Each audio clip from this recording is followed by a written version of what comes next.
ভারতের রাজধানী দিল্লিতে বিধানসভা নির্বাচনের বাকি আর মাত্র 10 দিন। আগামী 5 ফেব্রুয়ারি দিল্লির 70টি আসনে হবে ভোট গ্রহণ। ভোট সামনে রেখে ব্যস্ত সময় পার করছে দিল্লির ক্ষমতাসীন আম আদমি পার্টি এবং প্রধান প্রতিদ্বন্দ্বী ভারত সরকারের নেতৃত্বে থাকা বিজেপি। চলছে পাল্টাপাল্টি সাফল্য ব্যর্থতার পাল্লা ভারী কার, ভোটারদের কাছে সেটি প্রতিষ্ঠা করার প্রতিযোগিতা। यशस्वी गृहमंत्री রোববার দিল্লির নারেলায় জনসমাবেশ করেন ভারতের কেন্দ্রীয় স্বরাষ্ট্রমন্ত্রী অমিত শাহ। 10 বছর ধরে দিল্লির ক্ষমতায় থাকা আম আদমি পার্টির বিরুদ্ধে তার অভিযোগ, রাজধানীতে জেলা প্রশাসনের সাহায্যে অবৈধ বাংলাদেশি অভিবাসী ও রোহিঙ্গাদের আশ্রয় দিচ্ছে রাজ্য সরকার।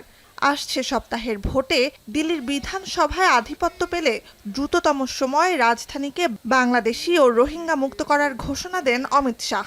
भाइयों बहनों, मैं आपको वादा कर कर जाता हूं, आप भारतीय जनता पार्टी को जिता दो, 2 साल में ही हम दिल्ली को बांग्लादेशी और रोहिंग्याओं से मुक्त कराने का काम करें। যুক্তরাষ্ট্রভিত্তিক থিঙ্ক ট্যাঙ্ক মাইগ্রেশন পলিসি ইনস্টিটিউটের সবশেষ তথ্য, ভারতের বিভিন্ন রাজ্যে প্রায় 25 লাখ বাংলাদেশি অভিবাসীর বাস।